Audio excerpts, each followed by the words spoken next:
آمنت باللہ صدق اللہ العظیم ببرکۃ ان اللہ وملائکتہ یصلون علی النبی یا ایھا الذین آمنوا صلوا علیہ وسلموا تسلیما اللہم صل علی سیدنا وحبیبنا ومولانا محمد وبارک وسلم صلاۃ وسلاما علیک یا سیدی یا حبیبی یا رسول اللہ کلہم من رسول اللہ ملتمس غرفا من البحر اور اشفا من الدیم مولایا صلی وسلم دائما سرمدا علی حبیبک خیر الخلق کلہم۔ اللہ کی حمد و ثنا نبی محترم، نبی معظم، باعث تخلیق ارض و سما صلی اللہ علیہ وآلہ آلہ وصحبہ وبارک وسلم کی بارگاہ مقدسہ میں انتہائی محبت و عقیدت کے ساتھ درود و سلام پیش کرنے کے بعد تمام تعریف اللہ وحدہ لا شریک کے لیے ہے۔ رجب المرجب کا یہ مبارک مہینہ جہاں دیگر سعادتوں اور عبادات میں کثرت ثواب اور فضائل کے ساتھ اللہ رب العالمین جل وعلا نے اسے آراستہ فرمایا ہے، وہیں پر اس مہینے میں اکثر آراء کے مطابق جو اس مہینے کا افتخار اور ہمارے ایمانوں کو جلا دینے کا ایک بنیادی سبب حضور سید عالم صلی اللہ علیہ وسلم سے کامل محبت اور اپنے دلوں کے اندر اکرام و اجلال مصطفیٰ صلی اللہ علیہ وسلم کو اجاگر اور روشن کرنے کے لیے اور حضور سید عالم صلی اللہ علیہ وسلم کی بزرگی اور مقام سے اپنے دلوں کو اور اپنی مشام ایمان کو معطر کرنے کے لیے جو خوبصورت عنوان ہے وہ جناب سید عالم صلی اللہ علیہ وسلم کا سیر معراج اور سفر معراج ہے۔ یہ اتنا بنیادی موضوع ہے جو قرآن کریم فرقان حمید کی ایک نئی متعدد آیات کے اندر اللہ رب العالمین جل وعلا نے اس کو بیان فرمایا۔ ہم معراج النبی صلی اللہ علیہ وسلم کے حوالے سے بچپن ہی سے علماء کی زبان سے وہ مبارک واقعات جو صحیح بخاری شریف میں کی پہلی حدیث، کتاب الصلاۃ کی پہلی حدیث میں موجود ہے، مسلم شریف میں ہے، جامع ترمذی میں ہے، اسی طرح نسائی میں ہے، مستدرک میں ہے، مسند امام احمد میں ہے، تو ہزارہا کتابوں کے اندر درجنوں صحابہ کرام رضوان الاجمعین سے یہ مبارک واقعہ مروی ہے۔ وہیں پر قرآن کریم فرقان حمید کی تقریباً 22 سے لے کر 23 آیات اس عظیم موضوع کو بیان کرتی ہے اور اس کی حقیقت کو بیان کرتی ہے۔ گزشتہ چند جمعے سے ہم قرآن کریم فرقان حمید کی عظمت و شان کو ذکر کر رہے تھے، تو قرآن کریم اللہ کا وہ سچا کلام ہے کہ جس میں کسی بات کا ذکر اگر اشارتاً بھی آ جائے تو وہ بات، وہ واقعہ اعتبار اور معتبر بن جاتا ہے، لیکن سفر معراج وہ ہے کہ جسے قرآن کریم نے براہ راست 23 آیتوں میں ذکر کیا، اور اس میں کمال یہ ہے کہ سورۃ النجم کی متواتر کنٹینیو ترتیب کے ساتھ 18 آیتیں ترتیب کے ساتھ سفر معراج کی حقیقت کو بیان کرتی ہے۔ حضور علیہ الصلوۃ والسلام کو معراج کا یہ سفر، بلکہ کہیے سیر، یہ اس وقت کرائی گئی ہے اکثر مفسرین کے اقوال کے مطابق کہ جب تک حضور علیہ الصلوۃ والسلام نے ہجرت نہیں کی تھی۔ ہجرت سے 1 سال قبل حضور علیہ الصلوۃ والسلام کو حرم خدا یعنی بیت اللہ کے ساتھ ہی سے آپ کا یہ سفر شروع ہوا، اور قرآن کریم ذکر کرتا ہے کہ مسجد اقصی قبلہ اول کی طرف موجودہ فلسطین، اور وہاں سے پھر آسمانوں کی طرف سے سدرۃ المنتہا، اور سدرۃ المنتہا جہاں پر یونیورسل اور کائنات کا اختتام ہو جاتا ہے۔ پھر اس کے بعد حضور علیہ الصلوۃ والسلام تنہا جبریل امین کے بغیر آگے کی طرف روانہ ہوئے، اور مشہور احادیث اس بات پر دال ہے کہ اللہ رب العالمین جل وعلا نے اپنے فضل سے آپ کو اپنا دیدار عطا فرمایا، اور وہاں سے نمازوں کا تحفہ اور امت کے لیے بے شمار بے بہا فضائل کو لے کر حضور علیہ الصلوۃ والسلام وہاں سے لوٹے ہیں، اور پھر اسی طرح اس سفر کو طے کرتے ہوئے اپنے حجرہ پاک کے اندر آئے، اور قرآن کریم نے ذکر کیا سبحان الذی اسری بعبدہ لیلا، یہ لام کے اوپر جو 2 زبر ہے، لیلن تنوین ہے، علماء نے ذکر کیا یہ تقلیل کے لیے بھی ہے، تعظیم کے لیے بھی ہے، یعنی رات کے مختصر سے مختصر ہونے کی طرف اشارہ کر رہا ہے کہ یہ طویل مسافت کا سفر جو لاکھوں لاکھ سفر پر گویا کہ محیط تھا، اللہ رب العالمین نے اتنی جلدی سے اپنی قدرت باہرہ کے تحت جناب سید عالم صلی اللہ علیہ وسلم کو اس کی سیر کرائی کہ رات کا اتنا مختصر سا حصہ تھا جس کو حضرت نظام الدین رحمہ اللہ تفسیر نشاپور میں ذکر کرتے ہیں کہ بستر کی گرمی ابھی باقی تھی اور دروازے کی کنڈی ہل کر اپنی جگہ پر نہیں آئی، اور جو آپ نے وضو فرمایا تھا تو وضو کے پانی کے قطرے زمین پر گر کے اپنی جگہ سے ہلے نہیں تھے، اور جناب سید عالم صلی اللہ علیہ وسلم نے اس سفر معراج کو پورا کر دیا۔ وقت یہاں پر تو آنے اور جانے کا یہ اللہ کی قدرت ہے، کیونکہ اللہ نے پہلے فرمایا سبحان الذی اسری، سفر کس نے کرایا؟ فرمایا سبحان۔ سیر کس نے کرائی؟ سبحان، جو ہر عیب سے پاک ہے اور جو قادر مطلق ہے، جو ایک کن سے ساری کائنات کو منصع شہود پر لا سکتا ہے اور ایک ہی کن سے ساری کائنات کو معدوم کر سکتا ہے، وہ قادر مطلق نے ہی اپنے محبوب کو سبحان، وہ ہر عیب سے پاک، ہر نقص سے پاک، کون؟ الذی، وہ ایک ذات، اسرا، جس نے سیر کرائی، بعبدہ، اپنے بندے کو، لیلاً، رات کے تھوڑے سے حصے میں۔ تو یہاں پر جناب سید عالم صلی اللہ علیہ وسلم کی سیر کا دار و مدار اللہ رب العالمین کی قدرت پر ہے، اور اللہ رب العالمین کی قدرت کاملہ پر یقین رکھنے والا شخص واقع معراج پر شک اس لیے نہیں کرتا کہ یہ دعویٰ کسی اور کا نہیں ہے، بلکہ یہ دعویٰ خود اللہ کا ہے کہ ہم نے یہ سیر کرائی ہے۔ سبحان، پاک ہے وہ ذات، الذی، یہ اس میں موصول واحد ہے اور اس میں مبہم ہے جو اشارہ کر رہا ہے الذی، اس ذات کی طرف، اس نے کرائی ہے۔ اسرا، الذی، وہ ذات سبحان ہے، اسرا، جس نے سیر کرائی، بعبدہ، اپنے خاص بندے کو، لیلم، رات کے تھوڑے سے حصے میں، من المسجد الحرام، مسجد حرام سے، الی المسجد الاقصی، مسجد اقصی کی طرف، الذی بارکنا حولہ، اس مسجد کی طرف کرائی ہے کہ جس کے ارد گرد اللہ رب العالمین جل وعلا نے برکتیں رکھی ہے۔ الذی بارکنا حولہ لنریہ من آیاتنا، یہ سیر مسجد اقصی تک کی طرف کیوں کرائی جا رہی ہے؟ فرمایا الذی بارکنا حولہ لنریہ من آیاتنا، تاکہ ہمارا بندہ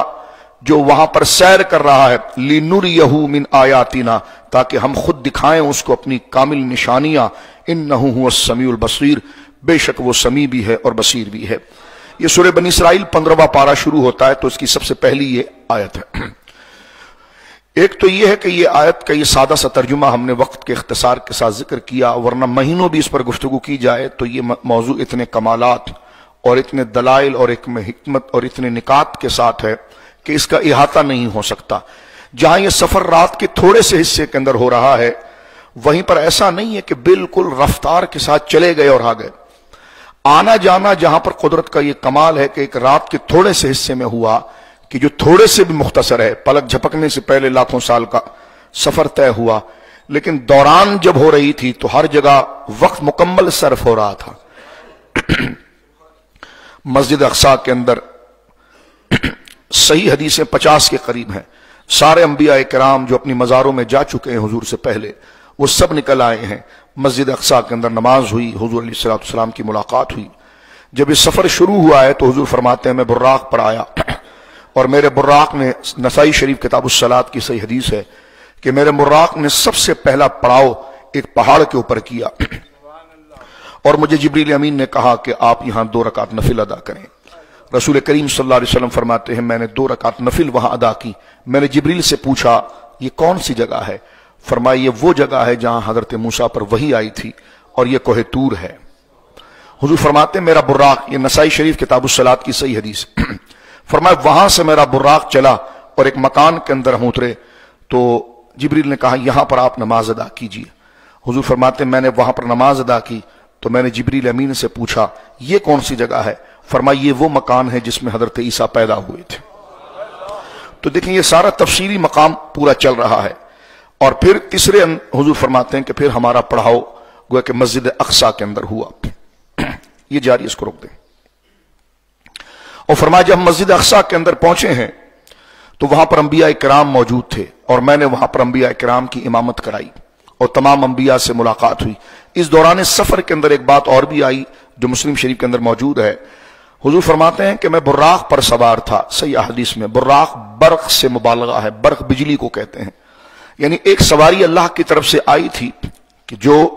اپنے قد و قامت میں خچر کے قریب تھی۔ میں جب اس پر بیٹھا تو اس کی رفتار بجلی کی طرح تھی، جہاں اس کی نگاہ پڑتی تھی پہلا قدم وہاں پر ہوتا تھا، یہ صحیح حدیث میں ہے۔ تو جب ایک سواری اتنی تیز چل رہی ہو اور حضور اس پر اتنی ٹریولنگ اتنی تیزی میں کر رہے ہوں، تو جب سواری تیز چل رہی ہو تو گرد و نواح کی چیزوں کا بندہ مشاہدہ نہیں کر سکتا۔ جب آپ سلولی چل رہے ہوں تو ہر چیز کو آپ دیکھ سکتے ہیں، آبزرو کر سکتے ہیں، لیکن جب آپ کی گاڑی یا سواری یا ٹرین یا جہاز یا پلین جب تیزی سے دوڑنے لگ جائے یا چلنے لگ جائے تو اس کی سپیڈ کی وجہ سے سائیڈ اور سراؤنڈنگ کی چیزیں یا تو آپ کو کچھ نظر آئیں گی، اور اس کی سپیڈ اگر آپ کی سواری کی سپیڈ بڑھ گئی، ہم مشاہدہ کرتے ہیں تو سراؤنڈنگ کے مکانات اور باغات اور زمین کی چیزیں پھر ہمیں کلر کی صورت میں نظر آئیں گی۔ جب سپیڈ اور تیز ہو جائے تو پھر کچھ بھی نظر نہیں آئے گا، کیونکہ وہ آپ کی رفتار اتنی تیز ہے۔ تو حضور سید عالم فرماتے ہیں کہ میری رفتار ایسی تھی کہ میں براق پر تھا جو اللہ کی طرف سے بھیجا گیا، جہاں اس کی پہلی نگاہ پڑتی تھی قدم اس کا وہاں پر پڑتا تھا، لیکن براق کا اثر حضور پر نہیں، یعنی ہم جب سواری کرتے ہیں تو اس سواری کا اثر ہماری آنکھوں پر آتا ہے، ہمارے بدن پر آتا ہے، ہمارے اعصاب پر اس کا اثر غالب ہو جاتا ہے، اور ہمیں گرد و نواح کی چیزیں نظر نہیں آتی۔ یہاں تک کہ اگر آپ دیکھیں کہ میں اور آپ اگر کار چلائیں یا موٹر سائیکل چلائیں تو سمت مخالف سے آنے والی جو ہوا ہے وہ ہمارے کپڑوں کو اڑا رہی ہوتی ہے، ہماری آنکھوں کے سامنے سے مشاہدہ اور منظر خراب ہو رہا ہوتا ہے۔ ہم اپنے کار کی اگر ونڈ اسکرین کو نکال دیں تو شاید 120 پر چلنا تو بہت دور کی بات ہے، ہم تو 40 کی سپیڈ پر بھی نہیں چل سکتے۔ سامنے سے آنے والی ہوا اتنی تیز ہوگی کہ جو ہمارے ویژن کو بھی خراب کرے گی اور ہمارے مشاہدے کو خراب کرے گی، لیکن رسول کریم صلی اللہ علیہ وسلم اتنی تیزی سے جا رہے تھے براق کے اوپر کہ جہاں اس کی پہلی نظر پڑتی تھی وہاں اس کا پہلا قدم ہوتا تھا، لیکن اس براق کی رفتار کا اثر آپ پر کچھ نہ ہوا، بلکہ آپ کا بدن تو بدن، شملہ جو امامے کا تھا وہ بھی نہیں ہلتا تھا۔ اور حضور جب جا رہے ہیں تو اوپر سے جا رہے ہیں براق پر، اور وہ تیزی کے ساتھ مشاہدہ ہر چیز کا اتنا پرفیکٹ ہو رہا ہے کہ مسلم شریف کی حدیث ہے، حضور فرماتے ہیں کہ میں نے وہیں براق سے دیکھا موسیٰ علیہ السلام کی قبر کے قریب سے گزرتے ہوئے، میں نے دیکھا کہ موسیٰ اپنی قبر میں کھڑے ہو کر نماز ادا کر رہے ہیں۔ اب اوپر سے جانے والی شخصیت کو جو بالکل اوپر سے جا رہی ہو اور تیز رفتار میں جا رہی ہو تو نیچے بندہ کھڑا ہے یا بیٹھا ہے اس کو بندہ اندازہ نہیں لگا سکتا۔ آپ جس پر ٹریول کر رہے ہیں تو آپ کا جہاز اگر اوپر چلا جائے گا تو پھر نیچے والے چیز جو ہے وہ آپ کو کھڑی بیٹھی نہیں بلکہ ایک ڈاٹ کی طرح نظر آئے گی، آپ کوئی سمت متعین نہیں کر سکتے کہ یہ لیٹا ہے یا کھڑا ہے یا بیٹھا ہے۔ کچھ اور اوپر چلا جائے گا تو نیچے کچھ بھی نظر نہیں آئے گا۔ تو حضرت نبی پاک صلی اللہ علیہ وسلم جب اس تیز رفتار براق کے اندر تشریف لے جا رہے ہیں اور اتنی بلندی سے جا رہے ہیں، لیکن مشاہدہ اتنا مضبوط ہے اللہ کی فضل سے کہ آپ حضرت موسیٰ کو دیکھ بھی رہے ہیں، پہچان بھی رہے ہیں، ان کے قیام کا مشاہدہ بھی کر رہے ہیں، اور فرما رہے وہ نماز کے اندر ہے۔ یعنی کیا مطلب کہ کائنات کی چیزوں پر حضور کا اثر ہے، حضور پر کائنات کی کسی شے کا اثر نہیں ہو سکتا۔ یہ ساری حقیقتیں قرآن میں ذکر کی رہا۔ یہ ایتھسازم اور یہ جاہل قسم کے گوروں کی پیداوار جو نئی نسل آ رہی ہے، یہ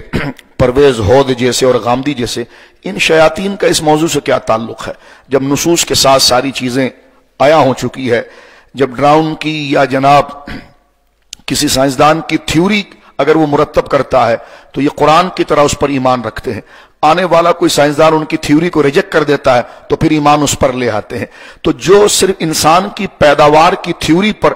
اس کو اللہ کا درجہ دینے والے منحوس صفت لوگ، وہ کیا جانے کہ قرآن کی حقیقت کیا ہے اور دین کی حقیقت کیا ہے۔ لیکن آج جدت کا دور نہیں ہے، یہ دور دوبارہ گمراہی کی طرف جا رہا ہے، اندھیری کی طرف جا رہا ہے، اپنی جہالت، اپنے تکبر،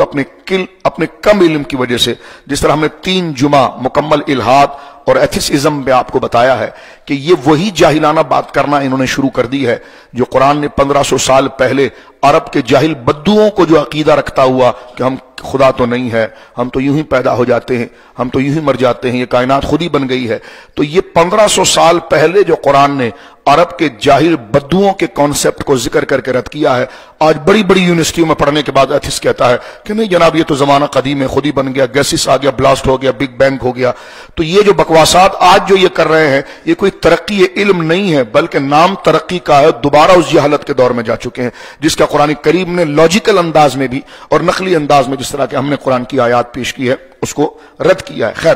آگے بڑھ جانا چاہتے ہیں کیونکہ یہ معجزات ہیں، اور معجزات کی جو حد ہے وہ عقل سے باہر کی ہے. بے شمار چیزیں جس کو آج بھی سائنس ایگری کرتی ہے کہ جو اس وقت انسان کی عقل کے باہر ہے لیکن وہ ایگزسٹ کرتی ہے، اس کا وجود ہے.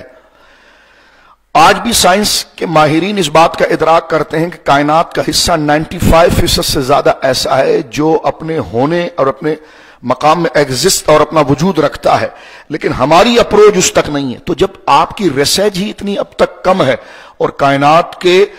90% سے زیادہ حقائق جو ایگزسٹ کرتے ہیں اس کائنات کے اندر وہ موجود ہیں جس کا اعتراف ہے، لیکن تم اس کو انالائز نہیں کر سکتے، تو اپنی جہالت میں اس کا انکار کیسے کیا جا سکتا ہے؟ تو معجزات ان انویزیبل چیزوں کے اندر موجود ہے جس تک انسان کی عقل کی رسائی نہیں ہے، جس کا اعتراف دیگر اور ریسرچ کے اندر سائنس کے ماہرین کرتے ہیں. تو معجزات عقل سے باہر کی چیزیں ہیں، وہ وہاں کی چیزیں ہیں جہاں صرف اعتماد اور اعتبار کیے بغیر کچھ نہیں ہو سکتا. ہوا تو آ رہی ہے، کس چیز کی طرف سے آ رہی ہے؟ بادل اس کو لے کر آ رہے ہیں، سمندر کی لہریں اٹھ رہی ہیں. سمندر کی لہروں کو کون اٹھا رہا ہے؟ وہ جا کر پھر کہتے ہیں فلاں اٹھا رہا ہے، فلاں چیز اس کی گویا کہ کاز بن رہا ہے. اس کاز کے پیچھے کیا کاز آ رہا ہے؟ تو ادھر انسان خاموش ہو جاتا ہے کہ بس کیا کاز آ رہا ہے. بعد میں صرف ڈرامہ کر دیجئے میٹل ہے جی میٹل ہے، یہ صرف مادہ ہے، ساری چیزیں ہیں. تو اس چیز پر جا کر وہ اپنی کم علمی کو ڈھارس دینے کے لیے اور جواب دینے کے لیے کہتا ہے کہ بس ہاں یہ، جبکہ خدا یہ کہتا ہے کہ جو چیز بھی حرکت میں آتی ہے اس کے پیچھے ایک کامل ذات موجود ہے جو ہر شے کو حرکت دیتی ہے، اور وہ اللہ رب العالمین کی ذات ہے. تو سفر معراج اللہ کی توحید پر کامل یقین کرنے کا ایک خوبصورت مشق ہے کہ رات کے چھوٹے سے حصے میں ٹائم اور اسپیس سے حضور نکل گئے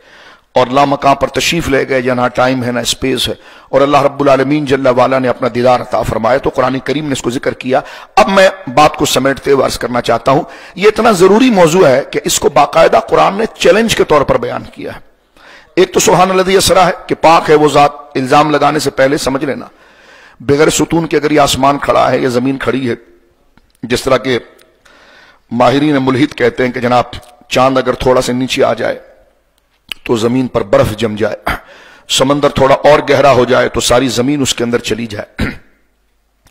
اور جناب جو ہے وہ سورج تھوڑا اوپر ہو جائے تو دنیا کی زندگی زمین کی جو ختم ہو جائے.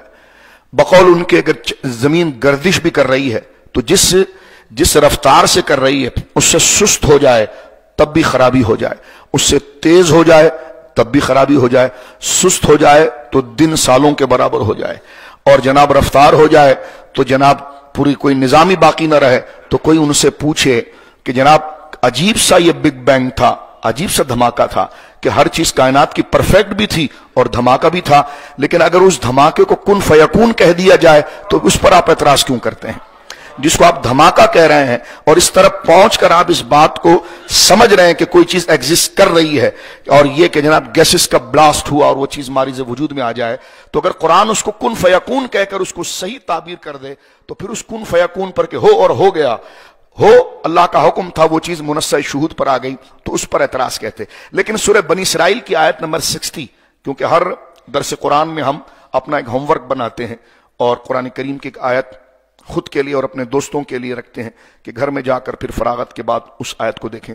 تو اب آپ دیکھیے سورہ بنی اسرائیل ہے یہ، اور سورہ بنی اسرائیل یہ 15واں پارہ ہے، اس کی آیت نمبر 60 ہے. اس کو ذرا غور کیجئے گا.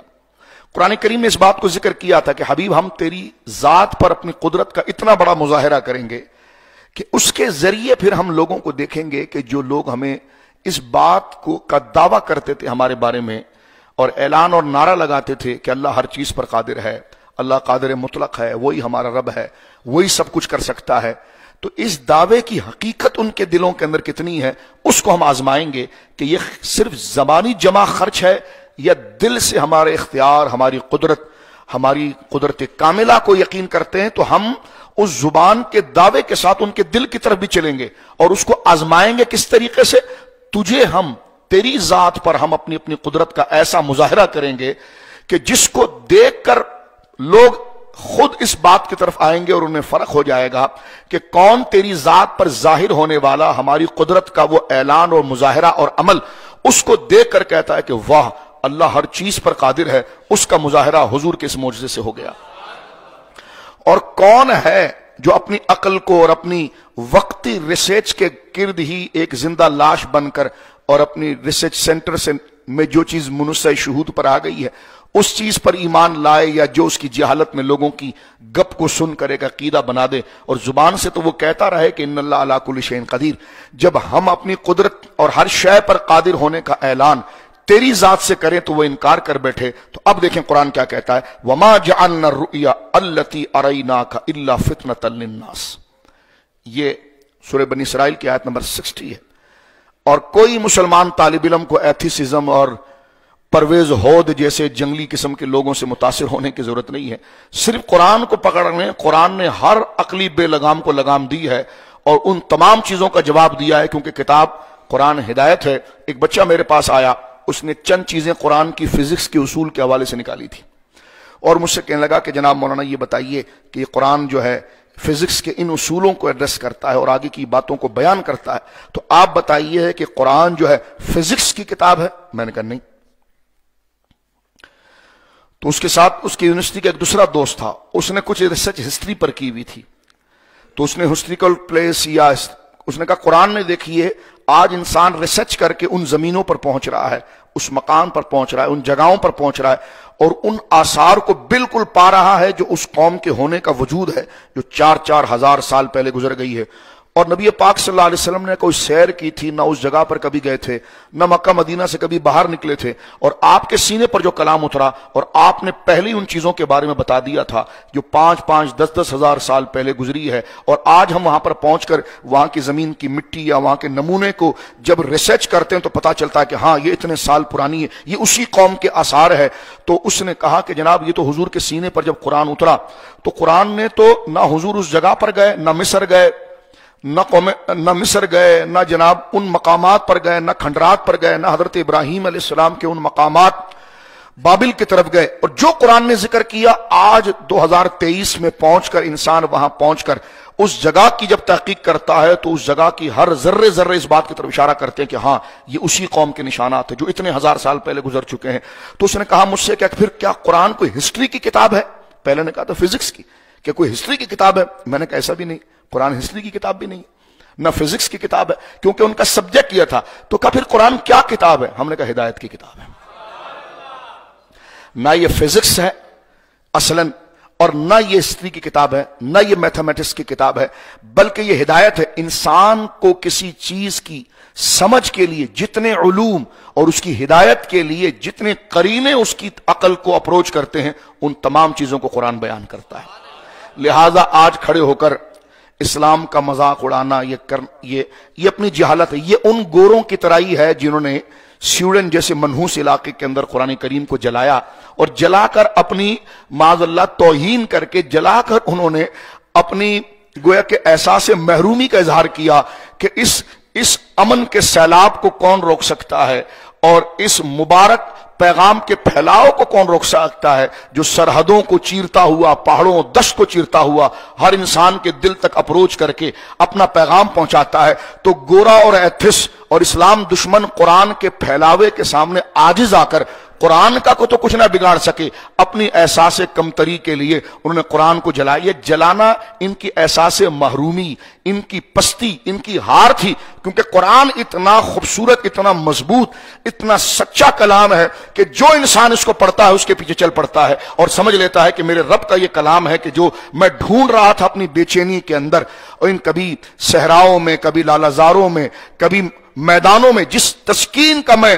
اپنے اندر جو تڑپ ہے اس کی تسکین کو ڈھونڈ رہا تھا، اس کا قرار یہاں پر موجود ہے۔ مجھے تو آپ کو قرآن مل گیا ہے تو ہم شاید اس کو صرف قرآن خوانی میں ہی پڑھ لیتے ہیں، جبکہ ادھر بھی پڑھنا جائز ہے، اس کی طرف غور نہیں کرتے، لیکن جس کے اندر اللہ کی توحید کی تڑپ لگی ہوئی ہے، وہ غیر مسلم جب اس کو دیکھتا ہے تو پلٹ کر اللہ کی طرف آتا ہے۔ تو اسلام دشمنوں کو یہ فکر ہے کہ ہم نے ان کے حکمران خرید لیے، ہم نے ان کے ادارے خرید لیے، ہم نے ان کے تمام گروؤں کو خرید لیا، ہم نے ان کے ملکوں کو خرید لیا۔ لیکن یہ قرآن عجیب ہے جو مسلمان کو جھکنے نہیں دیتا اور خود قید نہیں ہوتا، بلکہ آزادی کے ساتھ اللہ کی توحید کو پھیلا رہا ہے۔ تو اس احساس محرومی میں وہ قرآن کو جلا رہے ہیں۔ یہ جلانا کوئی تحقیق تو نہیں ہے، یہ کوئی جیت تو نہیں ہے، یہ تو احساس محرومی ہے کہ بندہ جب پاگل ہو جائے اور اگلے سے ہار جائے تو جب اس کو گالیاں دینا شروع کرے یا اس کی توہین کرنا شروع کرے تو پتہ چل جاتا ہے کہ سامنے والا اتنا مضبوط ہے کہ اس کا جواب دلیل سے نہیں دیا جا سکتا اور حقیقت کی دنیا کے اندر اس کا کوئی مقابلہ نہیں کر سکتا۔ تو یہ الحمدللہ یہ جو توہین ہوئی ہے یہ قرآن کی صداقت ہے، ان کے پاس جواب نہیں ہے، اس لیے یہ لاؤنچ کرتے ہمارے پاکستان کے اندر حکمران دیگر چیزوں۔ ایک بھیڑیا پکڑا گیا تھا کچھ ہفتہ پہلے اور اس کو بھیڑیوں کی طرح رسی ڈال کر لایا گیا تو ہمارے سارے اینکر رو رہے تھے، ایف آئی آر صحیح کٹنی چاہیے تھی، نہیں کٹنی چاہیے تھی، فلانا چاہیے تھا، لیکن قرآن پر یہ نہیں بولے کیونکہ پلانٹڈ لوگ ہیں۔ یہ جو قرضہ آ رہا ہے اور بالکل اتنا فرق کر دیا ہے آپ کے درمیان اور مذہب کے درمیان کہ جہاں آپ دین کی یہ باتیں اور سچی حقائق سے پردہ اٹھائیں گے تو آپ کو دیکھ کر ہنسا جائے گا کہ جذباتی ہے اور یہ ایک دائرے کے اندر رہنے والے لوگ ہیں، اور وہ انگریز کی ہر فرسودہ چیزوں پر کلمہ پڑھ رہے ہوں گے تو کہا جائے گا جناب یہ بڑا سمجھدار ہے کہ دیکھیے جناب اس کلچر کو ایڈاپٹ کر رہا ہے، اس کلچر کو ایڈاپٹ کر رہا ہے کہ جہاں پر سلسلہ کوئی، بلکہ اب تو گوروں کے اندر رسم شروع ہو چکی ہے کہ ہر سال ایک دن متعین ہو جس میں بیویاں تبدیل ہوں۔ ہاں یہ تو نیٹ پر چل رہا ہے ساری چیزیں، برا پڑھیے، اور اس کو ہمارے لوگ کہتے ہیں کتنی سیولائز سوسائٹی ہے جناب، اس میں یہ چیزیں آ رہی ہیں۔ تو یہ چیزیں نام مسلمانوں کا ہوگا، ایک ایک گھنٹے کے اینکرز پروگرام کریں گے، ٹھیک ہے۔ چاند کا ایشو کون تھا میں الگ مسئلہ ہے، چیئرمین کون ہو یا کون نہ ہو یہ الگ مسئلہ ہے، لیکن اس دور کی جو بدبخت حکومت تھی اس نے اسلام کے خلاف، اور یہ نظام جو حدیث پاک کے اندر متواتر ہے کہ چاند کو دیکھ کر روزہ رکھو اور چاند کو دیکھ کر عید کرو، اس کا کتنا مذاق اس زمانے میں اڑایا، اور جناب جو ہے کہ وہ لبرلزوں کو اٹھا کر عمران خان کے قریب کر دیا اور سمجھے کہ یہ بہت بڑا ہو جائے گا۔ ہم نے کہا اس کائنات نے نمرود، یزید، فرعون کو بھی دیکھا ہے، یہ تو وقتی ہمارے جیسے کمزور اور دنیا دار لوگ جو ہر ایک کے چڑھتے سورج کے پیچھے چلتے ہیں، قرآن کے پیچھے نہیں چلتے، تو ہم جیسوں کی چھانٹی ہوتی ہے کہ کون ہے جو بن دیکھے حق کو قبول کرتا ہے اور کون ہے دنیا دار جو چڑھتے سورج کو دیکھتا ہے۔ یہ تو ہم جیسے لوگوں کی چھانٹی ہوتی ہے، قرآن اور اسلام کو کوئی نیچے نہیں کر سکتا۔ ہاں انگریز کی فوج نیچے نہیں کر سکی تو آج کا ایف اے ٹی ایف کیا نیچے کرے گا؟ تو یہ میرے اور آپ کی چھانٹی کے لیے ہوتا ہے، اس لیے کہ نہ اس کو میں نے سہارا دیا ہے نہ آپ نے سہارا دیا ہے۔ یہ اللہ رب العالمین کیا فرماتا ذرا غور کرنا، وما جعلنا الرؤیا، ہم نے آپ کو معراج کا مشاہدہ اس لیے کرایا، التی اریناک کا، جو ہم نے آپ کو دکھایا ہے، الا فتنۃ للناس، تاکہ اس کے ذریعے ہم لوگوں کو آزمائیں۔ اے حبیب تیرا یہ معراج کا معجزہ لوگوں کے لیے فتنہ بنے گا، آزمائش بنے گا۔ یہ کیسے ہو سکتا ہے، یہ کیسے ہو سکتا ہے، یہ کیسے ہو گیا، یہ کیسے ہو گیا؟ اللہ نے فرمایا یہ کرایا ہم نے اس لیے تھا، وما جعلنا الرؤیا التی اریناک، اور یہ بالاجماعی تفسیر ہے کہ یہ معراج سے متعلق ہے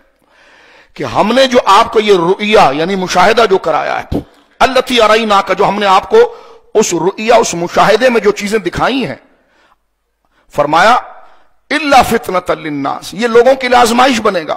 لوگ اس بات کو تو دعویٰ کر گزریں گے کہ اللہ ہر شے پر قادر ہے، لیکن جب اس دعوے کا مظاہرہ تیری ذات سے کرایا کہ پلک جھپکنے میں اس رب قادر مطلق نے یہ سارا کام کر دیا، تو پھر لوگ جو زبان جمع خرچ کر کے مسلمانوں میں تھے، دل ان کا ملحدوں کے ساتھ تھا، تو وہ کھڑے ہو کر کہیں گے یہ کیسے ہو سکتا ہے، لیکن جس کو صدیق اکبر کی صداقت کی خیرات ملی ہو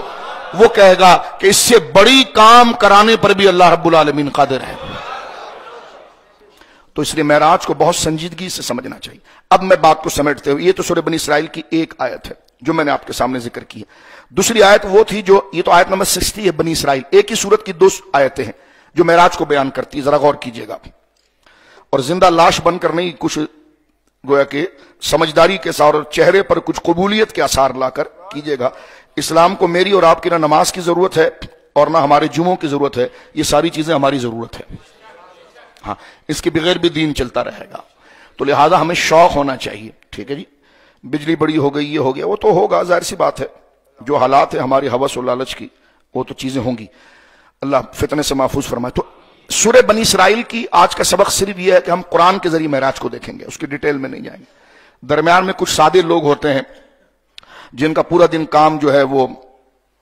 دیگر چیزوں کے ریسرچ ہوتے، ریسرچ بری چیز نہیں ہے، لیکن خود کا اعتماد کھو دینا بہت بری بات ہے۔